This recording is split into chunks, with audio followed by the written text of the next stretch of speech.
하루는 예수님께서 제자들과 함께 나인이라는 동네에 전도하시기 위해서, 복음을 전하기 위해서 들어가십니다. 성문 안에 이렇게 들어가는데 성 안에서 또 나오는 한 행렬을 만납니다. 장례 행렬입니다. 여러분 한번 생각해 보시지요. 아주 대조적이면서도 인상적인 광경 아닙니까? 한 행렬은 생명이 되신 예수님을 앞에 모시고 생명을 살리기 위해서 들어가는 행렬이고, 나오는 한 행렬은 시체를 앞에 두고 울면서 따라오는 행렬입니다. 우리가 이 영적으로 이 모습을 볼 때 이 세상은 이와 같이 두 부류로 나누어진다, 이런 생각 안 드십니까? 생명을 향하여 나아가는 무리, 죽음을 향하여 나아가는 무리. 오늘 나와 여러분은 생명의 주인 되시는 예수님과 함께 걸어가는 생명의 대열 속에 있음이 은혜입니다. 이것이 축복인 줄로 믿습니다. 이런 측면에서 오늘 본문 말씀을 다시 한번 우리가 보는데요, 6절 말씀입니다. 하반절에 우리를 지으신 여호와 앞에 무릎을 꿇자. 이 말씀도 우리가 영적으로 해석을 할 때 두 부류로 나누어질 수가 있는데, 하나는 하나님께 무릎을 꿇는 자들과 세상에 무릎을 꿇는 자들과 나누어지게 되는 거 아니겠습니까? 오늘 우리는 하나님께 무릎을 꿇는 하나님의 자녀들이 된 것을 감사합니다. 이것이 은혜여 우리의 인생 속에 축복인 것입니다. 신명기 30장에 보면 19절에 하나님이 이렇게 말씀하십니다. 내가 오늘 생명과 사망, 복과 저주를 내 앞에 두었은즉 너와 내 자손이 살기를 위해서 생명을 택하라. 오늘 우리는 생명의 자리에 있음을 감사합니다. 생명의 길에 예수님과 함께 동행하는 인생이 됨의 은혜입니다. 하나님께 감사하고 영광 돌리는 은혜의 거룩한 주일이 되기를 예수님의 이름으로 축원합니다. 무릎을 꿇는다. 오늘 이 시편의 이 말씀의 단어가 바라크라고 하는 히브리어입니다. 근데요, 성경에 축복이라고 얘기하는 단어가 브라카라는 단어입니다. 근데 참 놀라운 것은 무릎을 꿇는다 라고 하는 바라크와 축복이라고 하는 브라카의 어원이 같다는 거예요. 다시 말하면 하나님께 무릎을 꿇는다는 것은 축복이라는 것을 말하고 있는 것입니다. 우리 하나님은 사랑이십니다. 모든 자가 예수로 구원받고 하나님 나라 천국의 백성으로 이 땅 위에 복되고 아름다운 삶을 살기를 원하십니다.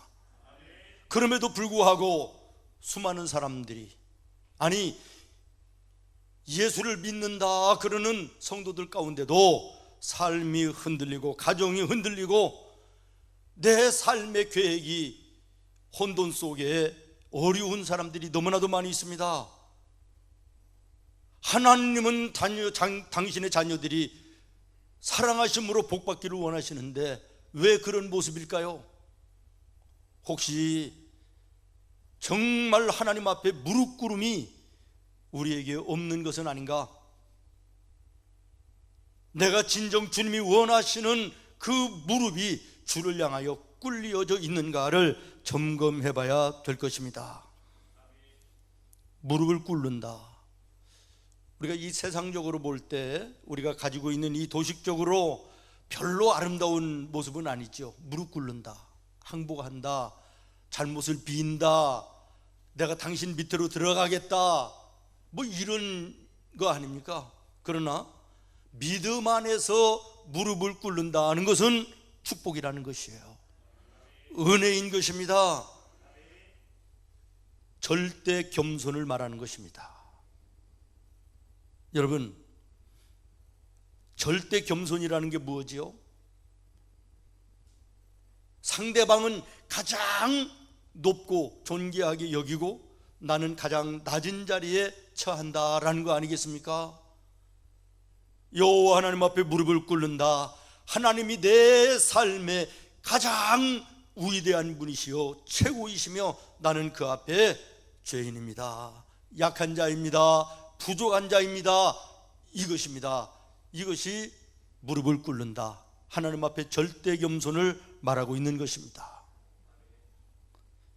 앤드류 머레이라고 하는 신학자는 겸손은 은총의 보금자리다 이렇게 얘기했습니다. 겸손한 자에게 하나님의 은총이 머무른다, 그런 얘기죠. 저희 어머니가 저희 형제들을 키우실 때 늘 그런 말씀을 하셨습니다. 겸손해야 된다. 하나님 앞에뿐만 아니라 사람들 앞에서도 겸손해야 된다 그러시면서 물은 낮은 곳으로 흐르는 것처럼 하나님의 복은 겸손한 자에게 머문다, 이런 말씀을 하셨어요. 굉장히 귀한 말씀이고 은혜의 말 아닙니까? 물은요 그대로 두어도 자연적으로 낮은 곳으로 모입니다.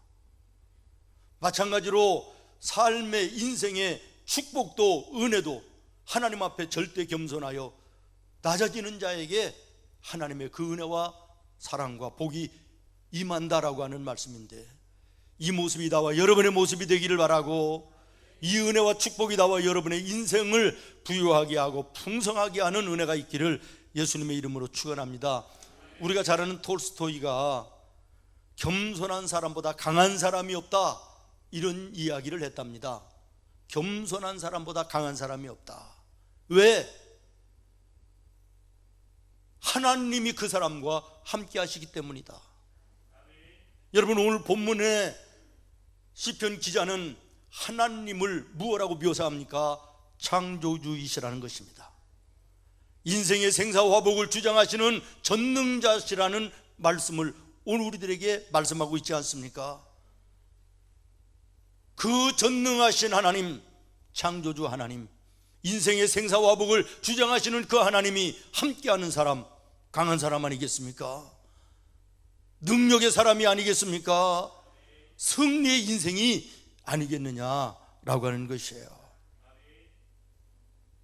하나님께서 사무엘상 2장 30절에 보면 이렇게 말씀하십니다. 나를 존중히 여기는 자를 내가 존중히 여기고 나를 멸시하는 자를 내가 경멸하리라. 다시 말하면 내가 하나님 앞에 겸손해서 하나님을 높이면 하나님께서 우리를 높여주시고 그를 존귀한 자로 여길 때 우리의 인생도 존귀한 인생으로 만들어주신다라고 하는 그런 말씀 아니겠습니까? 모쪼록 오늘 나와 여러분 주님 앞에 시편 기자처럼 절대 겸손한 자가 돼서 하나님의 은혜와 복이 내 삶을 풍성케 하는 은혜로운 삶이 되기를 예수님의 이름으로 축원합니다. 6절 말씀 다시 한번 보겠습니다. 오라 우리가 굽혀 경배하며 우리를 지으신 여호와 앞에 무릎을 꿇자. 우리도 이 시편 기자처럼 여호와 하나님 앞에 무릎을 꿇어 예배해야 되겠습니다. 예배가 아니라 무릎 꿇은 예배가 되어야 되겠다라고 하는 것입니다. 열왕기상 8장 54절에 보면 솔로몬이 성전을 건축하고 그 성전 안에서 이렇게 성경이 기록되고 있습니다. 솔로몬이 무릎을 꿇고, 무엇을 꿇고? 무릎을 꿇고, 솔로몬이 성전에서 무릎을 꿇고 손을 펴서 하늘을 향하여 기도와 간구를 여호와께 아뢰니. 여러분, 솔로몬이 어떤 사람입니까? 이스라엘의 왕입니다. 이스라엘뿐만 아니라 그 당시에 인근에 있는 모든 나라가 우러러보는 강대한 나라의 왕이며, 지혜로 얘기하면 시바의 여왕이 뇌물을 싸들고 와서 지혜를 구할 정도로 굉장했던 사람이 솔로몬 아닙니까? 그 솔로몬 왕이 하나님 앞에 무릎을 꿇고 두 손을 들고 예배했다. 백성들이 그 모습을 보았지 않겠습니까? 왕이 무릎을 꿇다니 저건 굴욕이다, 있을 수 없는 일이다, 그러면서 조롱하고 비난하고, 그래서 솔로몬의 왕권의 권위가 떨어졌습니까? 무너졌습니까? 아닙니다. 오히려 더 강성하여지고 더 그 이름이 존귀케 되어지는 놀라운 결과가 오지 않았습니까? 여호와 하나님 앞에 무릎을 꿇어 예배하는 솔로몬을 하나님께서 더 높이 들으셨다는 게, 더 영화롭고 더 존귀한 삶으로 함께 하셨다, 이런 말 아니겠습니까? 오늘 나와 여러분 주님 앞에 무릎 꿇어 예배하는 자가 되어야 될 것입니다. 무릎 꿇는다는 것은 뭡니까? 간절함이 있다는 것이에요. 사모함이 있다는 것입니다. 한 시간 앉아 있다가 가는 것이 예배가 아니라, 예배의 자리에 있을지라도 무릎 꿇음이 없으면, 다시 말하면 간절함의 예배가 아니라면 그 예배가 진정한 예배가 될 수 없다, 이런 말이 되는 것입니다.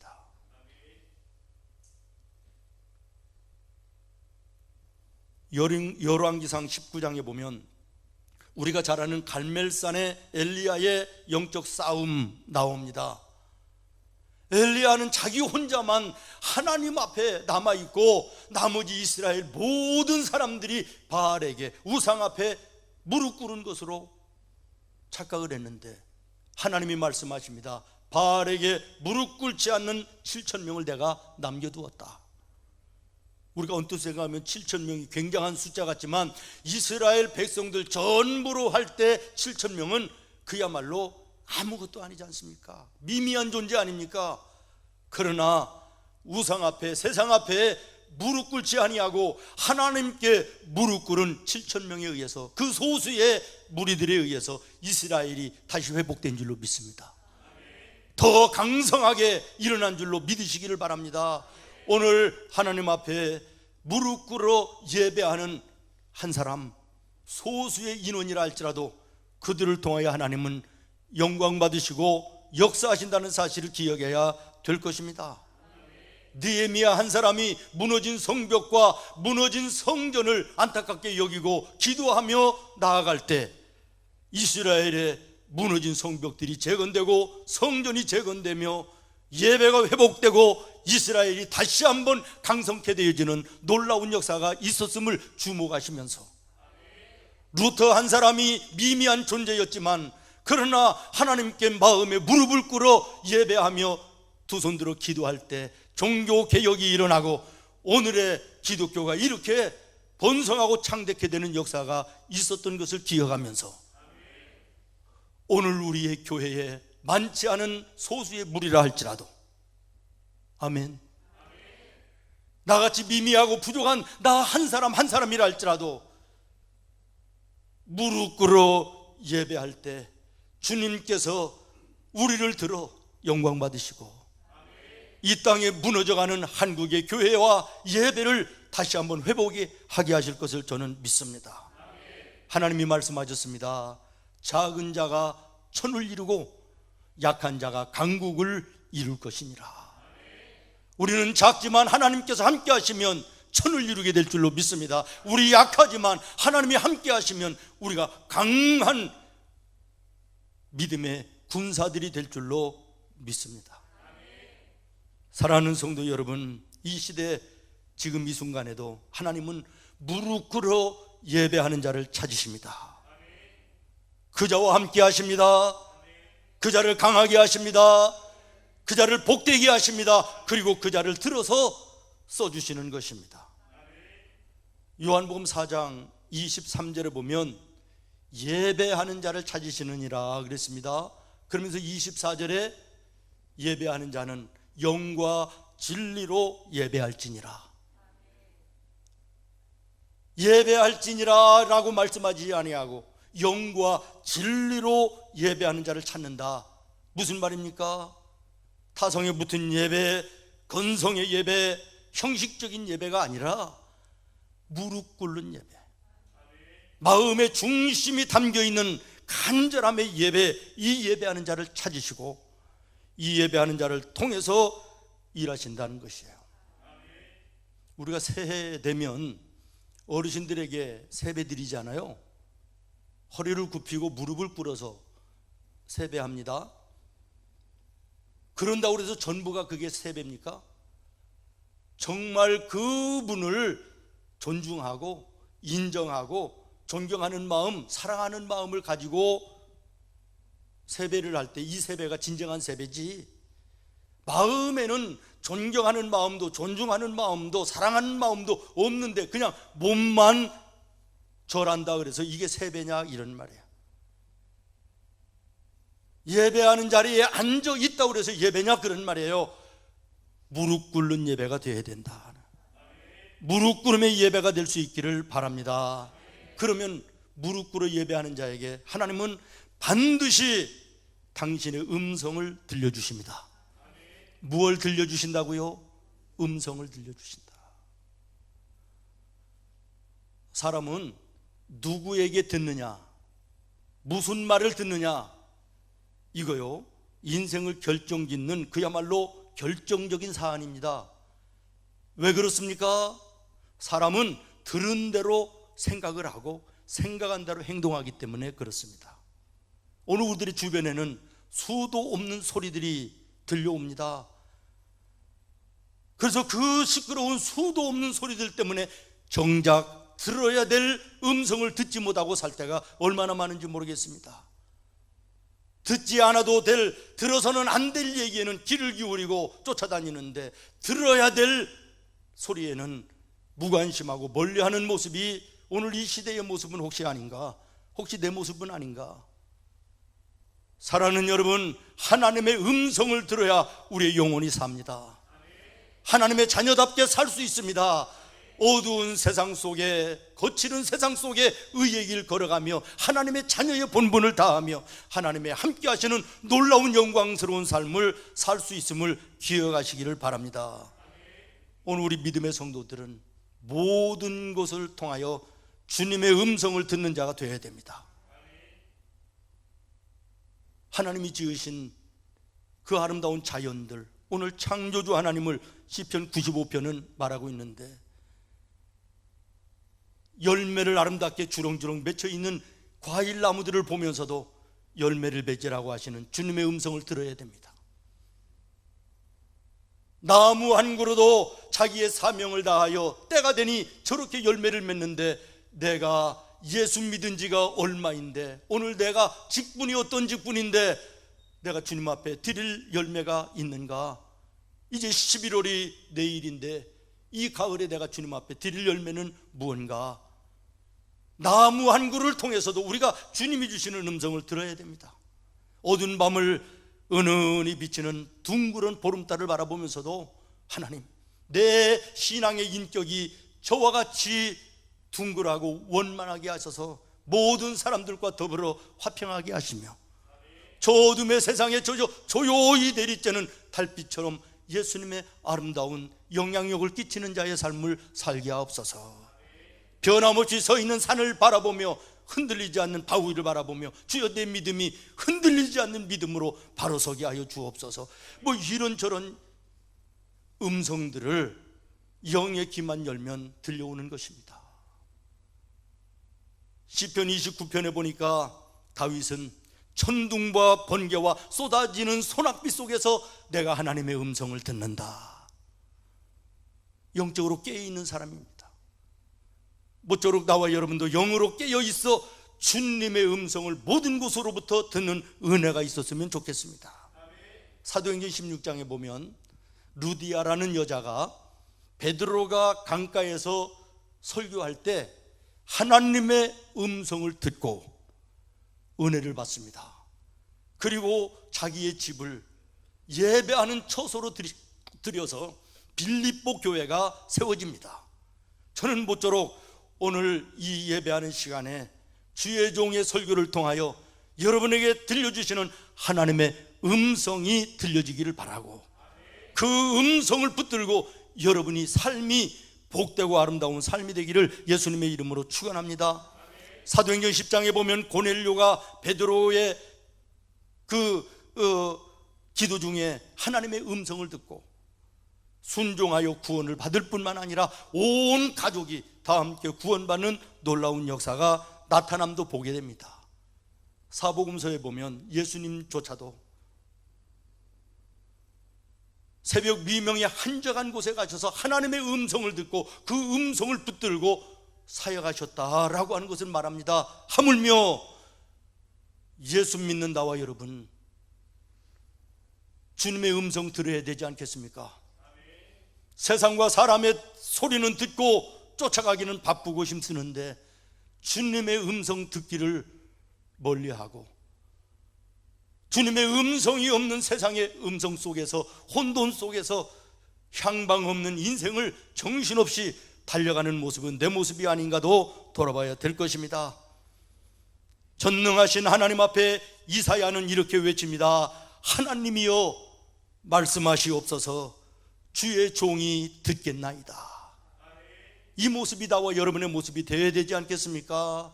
여러분 한번 따라하겠습니다. 하나님이여 말씀하시옵소서, 주의 종이 듣겠나이다. 아멘. 이것이 무릎 꿇어 하나님께 예배하는 자의 모습인 것입니다. 또 하나, 무릎 꿇어 기도하는 우리 성도들이 되기를 바랍니다. 무릎 꿇어 기도한다, 무릎 꿇는다, 기도의 자세 아닙니까? 기본 자세. 누군가가 이런 얘기를 했어요. 그림에 그려진 불은 불이 아니며 죽은 사람은 사람이 아니며 간절히 기도하지 않는 기도는 기도가 아니다. 그림에 있는 불은 불이 아니고 생명이 떠나간 육신은 사람이 아닌 것처럼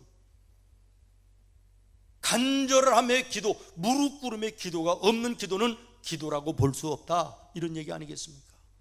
오래전에 읽은 책인데 책 제목이 굉장히 길어요. 하나님 나라 쓰레기통에 버려질 기도, 이런 제목이에요. 무슨 얘기입니까? 우리는 내 입장에서 기도를 하고 기도하는데 하나님 쪽에서는 기도를 인정하지 않는 기도가 있다라는 얘기 아닙니까? 천국의 쓰레기통에 던져질 기도, 허공을 맴돌다가 사라져버릴 기도, 허탄한 기도, 형식과 타성과 외식적인 기도, 그러면서도 우리는 기도의 생활을 내가 하고 있다 착각하는 때가 없지 않아 있지 않나라는 것이에요.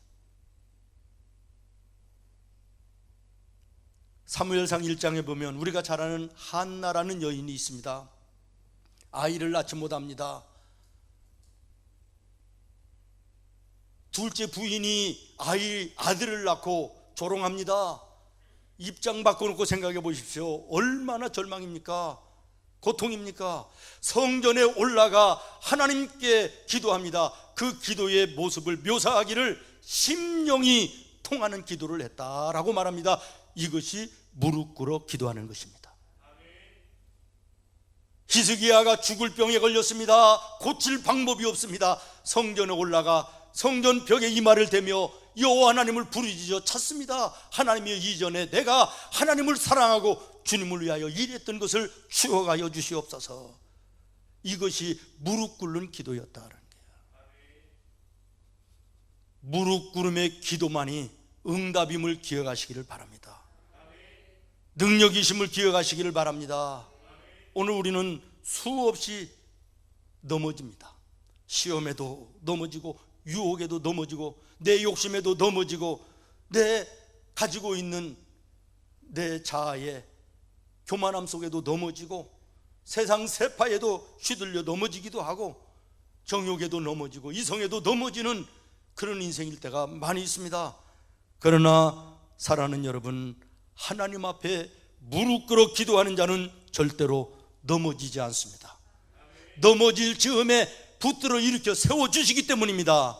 설령 넘어졌을지라도 무릎 꿇어 기도할 때 일으켜 세워주시고 모든 원수의 목전에 높이 들어 상을 베푸시는 주님이심을 기억하시기를 바랍니다. 모세가 하나님 앞에 무릎 꿇어 기도할 때 홍해가 갈라졌습니다. 여호수아가 무릎 꿇어 기도할 때 요단강이 갈라졌습니다. 베드로가 무릎 꿇어 기도할 때 죽었던 다비다가 살아났습니다. 바울이 무릎 꿇어 기도할 때 옥문이 열리고 착고가 풀어지는 놀라운 역사가 일어났습니다. 무릎 꿇어 기도는 능력입니다. 우리 인생을 바꾸는 축복입니다.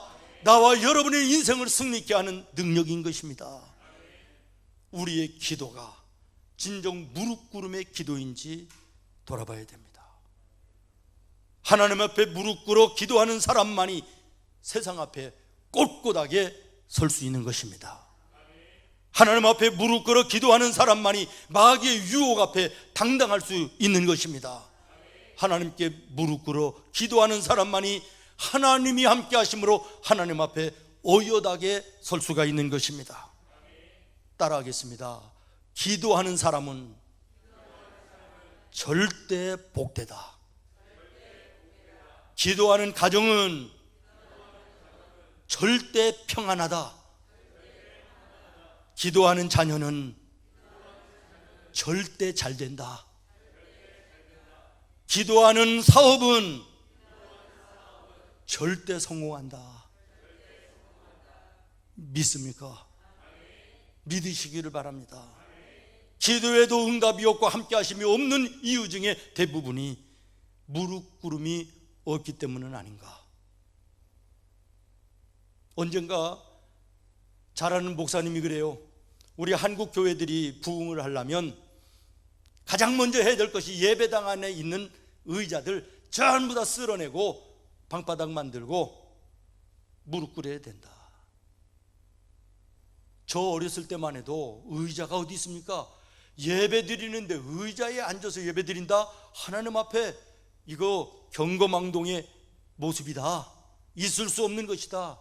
의자 없었습니다. 그런데 세월의 흐름 속에 이런 의자가 생겼습니다. 처음에는 나무로만 된 의자였지요. 근데 좀 앉아보니까 딱딱해 뒤에다가 스폰지도 붙이고 내자도 붙이고 편안하게 돼 있는데, 지금 여러분이 앉아있는 이 의자는 최고 밑에 수준의 의자입니다. 요즘에 새롭게 건축되어지는 교회들 봤습니까? 의자들, 카페의 의자들 못지 않습니다. 영화관의 의자들 못지 않습니다. 그러더니 이제는 지금에 와서는 커피숍, 호텔 로비에 있는 커피숍 있는 이런 의자들, 그야말로 앉으면 누군가가 나를 퍽 안아주는 것 같은, 그래서 누가 뭐라고 안 해도 잠이 솔솔 오는 그러한 의자들이 성전을 가득 채우고 있습니다. 저도 심정적으로는 동감입니다. 예배당의 의자를 전부 다 없애고 무릎 꿇어 기도하고 무릎 꿇어 예배했으면, 여러분 싫으니까 아멘이 안 되잖아요. 사랑하는 여러분, 우리가 그렇게 할 수는 없을지라도 마음의 마룻바닥은 깔아야 되지 않겠나. 우리의 심령의 의자는 치우고 마음으로 무릎 꿇음이 내 예배에 있어야 되지 않겠습니까? 내 하나님을 향한 기도 속에 이것은 있어야 되지 않겠습니까? 말씀을 마치려고 합니다. 사랑하는 여러분, 오늘 이 시대 혼돈 속에 방황하는 영혼들 너무나도 많이 있습니다. 흔들리고 무너져가는 가정들이 너무나도 많이 있습니다. 코로나의 전국 속에 여기저기 울부짖는 소리들로 사업을 하시는 분들, 장사하시는 분들이 무너져가고 있습니다. 자녀들의 문제로 흔들리는 가정들이 얼마나 많이 있으며, 믿음 안에 사명을 망각하고 흔들리는 교회들도 얼마나 많이 있습니까? 기도에 무릎을 꿇어 예배가 회복되어야 됩니다. 기도에 무릎을 꿇어 하나님과의 교통함이 회복되어야 됩니다. 오늘 간단한 말씀 같지만 여러분, 이 말씀 속에 주의 음성 들으시기를 바랍니다. 내게 예배는 있는데, 내게 기도는 있는데 무릎 꿇음은 과연 있는가? 기도하겠습니다. 하나님,